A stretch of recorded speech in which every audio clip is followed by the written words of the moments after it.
જામનગર યશસ્વી વડાપ્રધાન નરેન્દ્રભાઈ મોદીના આગમન પગલે તંત્ર દ્વારા તાડમાર તૈયારીઓ શરૂ। માડી રાત્રિ સુધી ગૌરવ પથકને રંગબેરંગી રોશનીથી શણગાર, માર્ગની બંને તરફ બેરીગેડ ફિટ, રોડ રસ્તાના પેચવર્ક, રેલિંગની રિપેરિંગ અને કલરની કામગીરી કરાઈ। જામનગર શહેરની મુલાકાતે દેશના યશસ્વી વડાપ્રધાન નરેન્દ્રભાઈ મોદી આવી રહ્યા છે, ત્યારે વડાપ્રધાન મોદી આગમનથી લઈને તેઓના રોકાણ સુધીના તમામ રૂટ પર જામનગર મહાનગરપાલિકાનું તંત્ર ઊંધા માથે થઈને તાડમાર તૈયારીઓ શરૂ કરી દેવામાં આવી છે।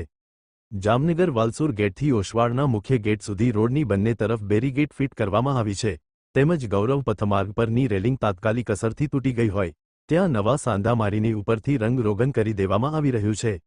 માર્ગ પર ખાડા ખડબા હોય ડામર પાથરીને નવા રોડ રસ્તા ઊભા કરી દેવાય છે, જ્યારે ક્યાંક નડતર રૂપ સ્પીડ બ્રેકરોને ગાયબ કરી દેવામાં આવ્યા છે અને તાત્કાલિક અસરથી ડામર પાથરીને ઇમરજન્સી પેવર રોડ પણ બની રહ્યા છે। વડાપ્રધાનના રૂટવાળા માર્ગે પર એક પણ પ્રકારનું જાહેરાતનું હોર્ડિંગ, બોર્ડ વગેરેના દબાણો હટી ગયા છે અને સમગ્ર માર્ગ ખુલ્લો બન્યો છે।